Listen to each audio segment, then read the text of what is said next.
নারীদের জন্য এই চারটি আমলকে খুব গুরুত্বের সাথে যদি মেনটেন করতে পারেন কোনো বোন,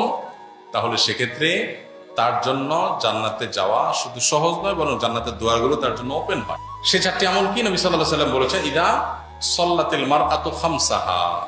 মুসলিম নারী যদি 5 ওয়াক্ত নামাজ ঠিকঠাক পড়ে, সুন্দর করে পড়ে, ওয়াসামাত শাহরাহা, রমজান রোজা ঠিকঠাক মতো পড়ে রাখে,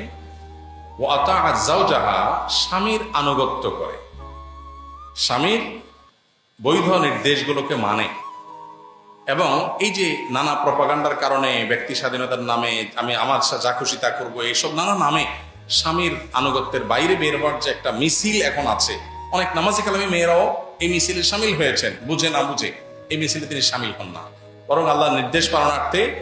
পারিবারিক শৃঙ্খলা রক্ষার স্বার্থে স্বামী যদি অন্যায় কিছু না বলে তাহলে তার কথা মানে এবং আনুগত্য করে, ধৈর্য ধারণ করে। আর ওয়াহাফিজাত ফারজাহা, নিজের সম্ভ্রম রক্ষা করে, চরিত্র হেফাজত করে, পর্দা প্রসিদার সাথে চলে, এই 4টা কাজ যদি করে, তাহলে এই নারীর জন্য জান্নাতের 8টি দুয়ারের যে কোনোটিতে প্রবেশ করার সুযোগ ওপেন হয়।